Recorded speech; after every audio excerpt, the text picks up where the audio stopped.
डालो बेलन, बेलन। ऐसी त्रिविमी आकृति, ऐसी त्रिविमी आकृति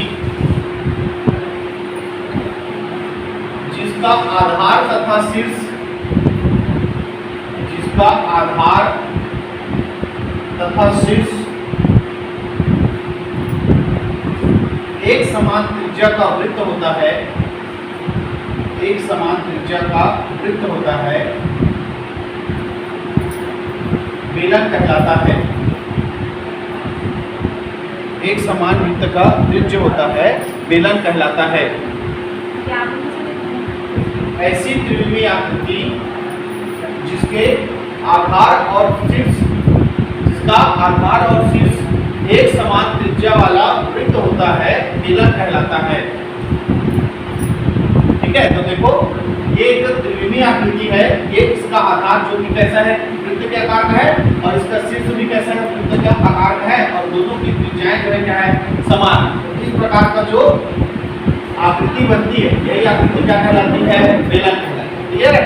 तो इसके आधार की जो और शीर्ष की जो वृत्त है, इसी का त्रिज्या इस बेलन की क्या कहलाएगी, त्रिज्या कहलाएगी। दोनों वृत्त के केंद्र को मिलाने वाली रेखा की जो लंबाई है, वही इस बेलन की क्या कहलाएगी, ऊंचाई। क्लियर है? अब इसका फॉर्मूला पढ़ेंगे करके, तो पहले बताएंगे बेलन के आयतन का फॉर्मूला। आयतन मतलब उसमें कितनी वस्तु आ सकती है ना, यही बताता है क्या, आयतन। मान लो ये एक बेलनाकार गिलास है, इस गिलास में हम पानी डालेंगे, तो पानी सबसे पहले कहाँ भरेगा, इस वृत्त के तल में, जो वृत्त का क्या होगा, क्षेत्रफल। ये वृत्त है, तो ये वाला एरिया वृत्त का क्या कर रहा है, क्षेत्रफल। तो वृत्त का क्षेत्रफल क्या होता है, पाई आर का स्क्वायर। अब पानी को डालते जाएंगे, तो इस बेलन में पानी कहाँ तक बढ़ेगा, ऊंचाई तक, यानी इसके आयतन का सूत्र क्या हो जाएगा, पाई आर स्क्वायर। बेलन में जब कोई सामान रखेंगे तो पहले वो नीचे किसमें भरेगा, वृत्त की क्षेत्रफल में रखा जाएगा, इसलिए पाई आर स्क्वायर। कहाँ तक रख सकते हैं, उसकी ऊंचाई तक। तो इस तरह आयतन का सूत्र क्या बन गया, पाई आर स्क्वायर। क्लियर है? अब इस बेलन के दो क्षेत्रफल आपको याद कीजिए, एक कहलाता है वक्र पृष्ठीय क्षेत्रफल, वक्र पृष्ठीय क्षेत्रफल, और एक कहलाता है संपूर्ण पृष्ठीय क्षेत्रफल। ठीक है, एक कहलाता है वक्र पृष्ठीय क्षेत्रफल और एक कहलाता है संपूर्ण पृष्ठीय क्षेत्रफल। ये जो पेपर है, इससे मैंने एक क्या बना दिया, बेलन बना। ठीक है, ये बन गया बेलन। इस बेलन में देखो ये पेपर जो लपेटा हुआ है, जो आपको पेपर से घुमाओगे चारों तरफ पेपर दिखाई देगा, ये बेलन का क्या कहलाएगा, वक्र पृष्ठ। क्लियर है? ये चारों तरफ जो आपको पूरा पेपर दिखाई दे रहा है, ये क्या कहलाएगा, बेलन का वक्र पृष्ठ है। अब इसके ऊपर एक वृत्त है और नीचे भी क्या है, वृत्त है, तो ये भी क्षेत्रफल घेरेगा, ये भी क्षेत्रफल घेरेगा। अगर इन दोनों वृत्तों के क्षेत्रफल को भी जोड़ दे इसमें, तो वो क्या बन जाएगा, संपूर्ण पृष्ठ। समझ में आया? ये जो बेलन है, इसके चारों ओर जो दिख रहा है, चारों ओर जो दिखाई दे रहा है, ये क्या है, वक्र पृष्ठ है। बेलन का क्या है, वक्र पृष्ठ है। और अगर उस वक्र पृष्ठ में ऊपर के वृत्त और नीचे के वृत्त के क्षेत्रफल को भी जोड़ दे, तो वो क्या बन जाता है, संपूर्ण पृष्ठ का क्षेत्रफल बन जाता है। क्लियर है? अब ये देखो, ये जो वक्र पृष्ठ जो पेपर है, इस वृत्त के चारों ओर है, वृत्त के चारों ओर है कि नहीं, और वृत्त के चारों ओर के जो लंबाई है उसको क्या बोलते हैं, परिधि। तो ये जो है पेपर, शुरुआत में जब हम इसको लगाएंगे तो इसमें लगाएंगे वृत्त की परिधि, और कहाँ तक लगा हुआ है, ऊंचाई तक। तो वक्र पृष्ठ का सूत्र क्या हो जाएगा, पहले परिधि का सूत्र 2 पाई आर, क्योंकि जो वक्र पृष्ठ है वो कहाँ लगता है, परिधि में, और कहाँ तक लगता है, इसलिए क्या हो गया, 2 पाई आर एच। आपको सूत्र ना रटना नहीं, डायग्राम देख के समझ के बनाना है ना। नहीं तो अभी आप घन का पढ़े हो, नाम का पढ़े हो, बेलन का पढ़ रहे हो, उसका शंकु पढ़ोगे, गोला पढ़ोगे, और तो गोला पढ़ोगे, रटते परेशान होगा, और रटोगे बाद में कंफ्यूजन होगा कि किसका क्या। इसलिए समझ के पढ़ो कि बेलन में, बेलन का आयतन, तो बेलन कैसे होता है, जिसका आधार और शीर्ष दोनों कैसे होता है, वृत्त का आकार होता है। उसमें पानी डालेंगे तो पानी पहले वृत्त की क्षेत्रफल में, तो वृत्त का क्षेत्रफल पाई आर स्क्वायर, और कहाँ तक भरेगा, एस तक। तो आयतन का सूत्र क्या हो गया, पाई आर स्क्वायर एच। वक्र पृष्ठ उसके चारों ओर जो परत रहता है उसको बोलते हैं। तो चारों ओर परत पहले कहाँ लगाएंगे, वृत्त की परिधि पे लगाएंगे। कहाँ तक लगाएंगे, ऊंचाई तक। तो परिधि का सूत्र 2 पाई आर और ऊंचाई तक लगेगा, इसलिए क्लियर है। अब संपूर्ण पृष्ठ क्या बोला कि इस वक्र पृष्ठ में ऊपर के वृत्त का क्षेत्रफल और नीचे के वृत्त के क्षेत्रफल को जोड़ रहे हैं। तो वृत्त का क्षेत्रफल क्या होता है, पाई आर स्क्वायर, इसका भी क्या होगा, पाई आर स्क्वायर। तो दोनों को जोड़ना पड़ेगा, तो इसमें जोड़ दो 2 पाई आर स्क्वायर। दो बार है ऊपर और नीचे, इसलिए क्या लिखे 2 पाई आर स्क्वायर। अब इसमें जो कॉमन हो रहा है उसको कॉमन कर दो। देखो इसमें भी 2 है, इसमें भी पाई है और इसमें भी आर, दोनों में है। तो यहाँ क्या बचा h और यहाँ क्या बचा r। तो इस तरह हम इसको लिख सकते हैं 2 पाई r और r को पहले लिख दो r प्लस h। तो ये आपके किसका सूत्र बन गया, संपूर्ण पृष्ठ का। अब ये आप भूल जाओगे, इसको रटोगे, लेकिन आप इसको नहीं भूल सकते कि 2 पाई आर एच वक्र पृष्ठ होता है, उसमें ऊपर और नीचे के वृत्त के क्षेत्रफल को जोड़ना है। तो क्या बन जाएगा, संपूर्ण पृष्ठ का क्षेत्रफल। यहाँ से कॉमन निकाल लेना, सूत्र ऑटोमेटिक बन जाएगा। क्लियर है, ठीक। तो ये 3 आपके सूत्र याद होने चाहिए। बेलन आयतन का सूत्र पाई आर स्क्वायर एच, वक्र पृष्ठ का सूत्र 2 पाई आर एच और संपूर्ण पृष्ठ का सूत्र होगा 2 pi R R plus H. Clear है। अब इससे संबंधित हम क्वेश्चन एक एक करके देखिए। 3 सेंटीमीटर त्रिज्या वाला और 40 मीटर गहरा कुआं बना है। कुआं ऐसी बनेगा। अब इस कुएं से जो मिट्टी निकला है, इस एक पे होगा, पूरा मिट्टी कहाँ पे था, इस वाले भाग में था।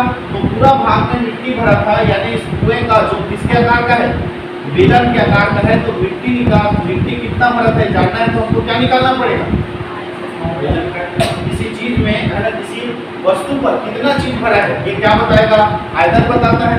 तो यहाँ पर जो कुआं है जो बेलन के आकार का है, उसकी त्रिज्या r बराबर कितना दिया है, 3.5 मीटर। ठीक है। h ऊंचाई गहराई कितना दिया है, 40 मीटर। ठीक है। अगर बेलन को यहाँ से देखेंगे तो वही गहराई क्या बनेगी, ऊंचाई। ठीक है।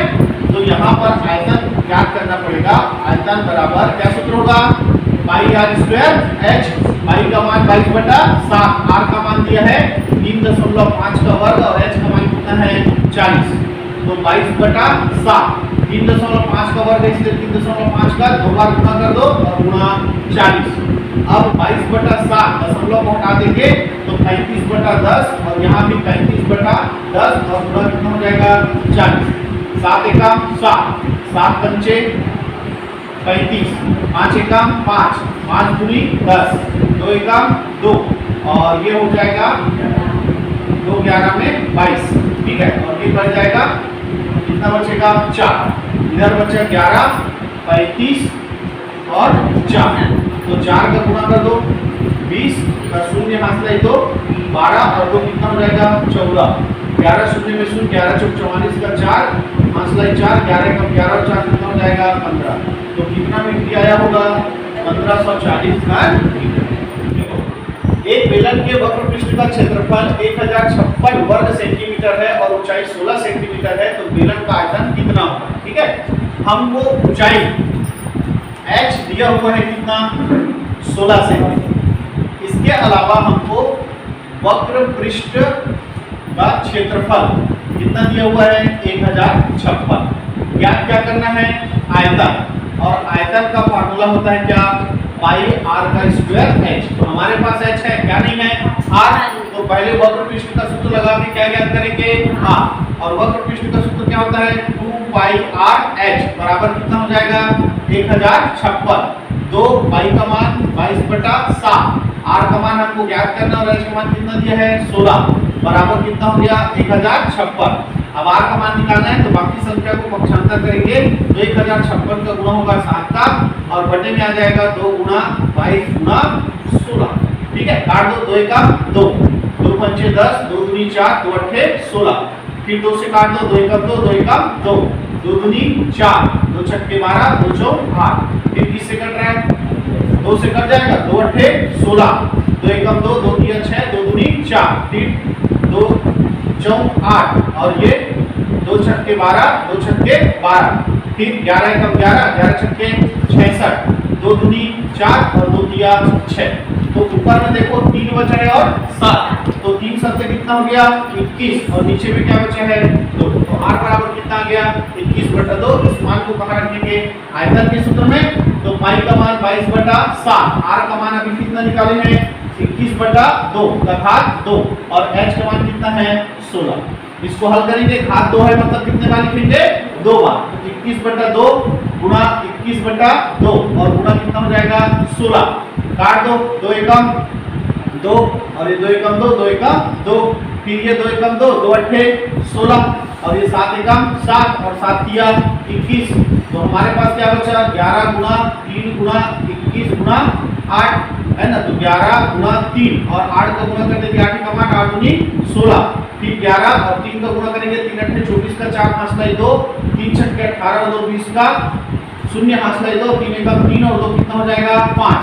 अब 11 से गुणा करेंगे 11 चौक 44 का 4, 11 शून्य में शून्य और 4 और 11 पंचे 55। तो आयतन कितना आ गया 5544 घन सेंटीमीटर। क्या है एक लंब वृत्तीय बेलन का आयतन 9 पाई h घन मीटर हो, जबकि h मीटरों में इसकी ऊंचाई है, तो बेलन के आधार का व्यास ज्ञात कीजिए। ऊंचाई जो है वो कितना दिया हुआ है h ही दिया हुआ है h मीटर, ठीक है, और आयतन कितना दिया हुआ है, आयतन हमको दिया है 9 पाई h। अब हम आयतन का फार्मूला लगाएंगे, तो पाई r² h बराबर 9 पाई h, तो ऊंचाई h है तो h ही रहने दो। अब हमको r का मान निकालना पड़ेगा, r² बराबर बाकी को पक्षांतर करेंगे तो 9 पाई h, और ये वाला पाई और ये वाला h कहाँ जाएगा पक्षांतर होके नीचे, तो पाई h से पाई h कट जाएगा, r² बराबर कितना आ जाएगा 9। अब स्क्वायर को उधर पक्षांतर करेंगे तो वो स्क्वायर रूट बन जाएगा और 9 का स्क्वायर रूट कितना होता है 3, तो r यानी कि त्रिज्या बराबर कितना आ गया 3। हमको क्या पूछा है व्यास, और व्यास बराबर होता है 2 गुना त्रिज्या, तो 2 गुना कितना हो जाएगा त्रिज्या का मान 3, तो 3 गुनी कितना हो गया 6, है ना, तो व्यास कितना आ गया 6 मीटर। एक ठोस बेलन का कुल पृष्ठ क्षेत्रफल 462 वर्ग सेंटीमीटर है, वक्र पृष्ठ क्षेत्रफल कुल पृष्ठ क्षेत्रफल का 1/3 है, बेलन का आयतन ज्ञात कीजिए। आपको कुल पृष्ठ क्षेत्रफल यानी वही क्या कहलाएगा संपूर्ण पृष्ठ क्षेत्रफल कितना है 462 वर्ग सेंटीमीटर। साथ ही बोला गया है कि जो वक्र पृष्ठ क्षेत्रफल है वो संपूर्ण पृष्ठ क्षेत्रफल का कितना है 1/3, यही बोला है। तो यहाँ पर से हम वक्र पृष्ठ निकाल सकते हैं कि नहीं निकाल सकते, संपूर्ण पृष्ठ 462 गुणा 1/3, 3 एकम 3, 3 एकम 3, 3 पंचे 15 और 3 चौक 12, तो वक्र पृष्ठ कितना आ गया 154। वक्र पृष्ठ कितना आ गया 154 आ गया। अब वापस आप संपूर्ण पृष्ठ का सूत्र लगाओ, संपूर्ण पृष्ठ क्षेत्रफल का फार्मूला क्या होता है 2 पाई r प्लस h, यही होता है। अब इसका अंदर में गुणा करेंगे तो 2 पाई r का स्क्वायर प्लस 2 पाई r h, यही होगा। और यही 2 पाई r h क्या है वक्र पृष्ठ है, यहाँ पे मान रखो। संपूर्ण पृष्ठ कितना है 462, है ना, संपूर्ण पृष्ठ कितना है 462 और ये 2 पाई r² और ये वक्र पृष्ठ अभी कितना निकाले 154 को पक्षांतर करो, 462 माइनस 154 बराबर 2 पाई r का स्क्वायर, ठीक है। घटा देंगे कितना हो जाएगा 8 और ये हो जाएगा 0 और ये हो जाएगा 308 और 2 पाई का मान 22/7 और ये 8 का स्क्वायर, यहाँ से आपको r का मान निकल जाएगा 308 गुणा 7 और बटे में आ जाएगा 2 गुणा 22 बराबर r का स्क्वायर। अब काट दो जो कर रहे हैं 2 एकम 2, 2 एकम 2, 2 पंचे 10, 2 चौक 8, 2 एकम 2, 2 एकम 2, 2 सत्ते 14 और 2 सत्ते 14, 11 एकम 11, 11 सत्ते 77। यहाँ पर देखो क्या आया 7 का वर्ग बराबर r का वर्ग, r बराबर कितना आ गया क्लियर। अब आपने वक्र पृष्ठ बराबर 2 पाई r h बराबर कितना है 154, है ना, 2 पाई का मान 22/7, r का मान अभी कितना निकाला 7, अब यहाँ से आपका h का मान निकल जाएगा, ठीक है। तो h बराबर 154 गुणा 7, है ना, या ये 7 से 7 कट जाएगा, 7 से 7 कट गया, पक्षांतर करेंगे तो नीचे में क्या आ जाएगा 2 गुणा 22, काट दो 2 एकम 2, 2 सत्ते 14 और फिर 2 सत्ते 14, तो इसे 11 दूनी 22 और 11 सत्ते 70। h बराबर कितना आ गया 7/2। अब आपको क्या ज्ञात करना है आयतन, और आयतन ज्ञात करने के लिए पाई आर स्क्वायर एच, आर और क्या चाहिए h, तो आर आपने 7 निकाला है और h कितना निकाला है 7/2, मान को रख दो। पाई का मान 22/7, आर का मान आपने निकाला है 7, तो 7 का वर्ग और h का मान आपने निकाला है 7/2, तो ये 7/2। अब हल करेंगे तो वर्ग है इसलिए इसको कितने बार गुणा करेंगे 2 बार, 7 गुना 7 और बटे में 7/2, 7 से 7 क्या हो गया कट गया, ठीक है 2 1 2 और ये 2 11 में 22, तो 11 गुना 37 कितना हो गया 49, और 11 में 99 का 9 आंसर लेना 11 चौक कितना हो जाएगा 44, 44 और 9 कितना हो जाएगा 44 और 9 53, तो कितना गया 539 घन सेंटीमीटर, एक बीघा भूमि का है। क्या किया है, इसी बेलनाकार स्तंभ के वक्र तल का क्षेत्रफल 264 वर्ग मीटर है और उसका आयतन 924 घन मीटर है, तो उसके व्यास और ऊंचाई का अनुपात क्या है। हमारे पास वक्र तल यानी कि वक्र पृष्ठ का क्षेत्रफल कितना दिया हुआ है 264 और साथ ही दिया है आयतन कितना दिया है 924। यदि हम वक्र पृष्ठ का सूत्र लगाते हैं क्षेत्रफल का, 2 पाई आर h बराबर 264 और आयतन का सूत्र लगाते हैं तो पाई आर स्क्वायर h बराबर 924। अब और कुछ दिया है क्या, ना तो r दिया है नहीं h दिया है। अब इनको घटाकर जोड़कर गुणा कर भाग कर किसी का मान निकाल सकते हैं, निकाल सकते हैं। अगर इसको भाग करें तो हमको r का मान निकाल सकते हैं, कैसे 2 पाई आर स्क्वायर h बटा 2 पाई आर h बराबर 924/264।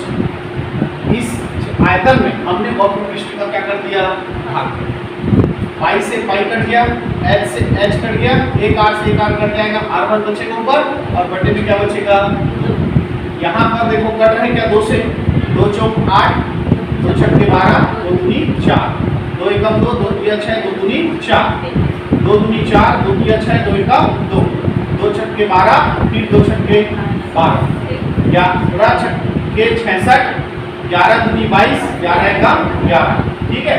फिर 3 दूनी 6 और 3 साते 21, तो 7 बटा कितना आया 2, तो r बराबर 7/2 गुणा कितना हो जाएगा 2, 2 से 2 कट गया, r बराबर कितना आ गया 7 आ गया। ये आ गया क्या त्रिज्या। अब यहाँ से आप देखो 2 पाई r बराबर कितना है 264, यहाँ r का मान रखो क्या निकल जाएगा h, तो 2 पाई r h बराबर 264, तो 2 पाई का मान 22/7 और r का मान अभी आपने कितना निकाला है 7 और h का मान आपको ज्ञात करना है, ये आ गया 2 बराबर 264।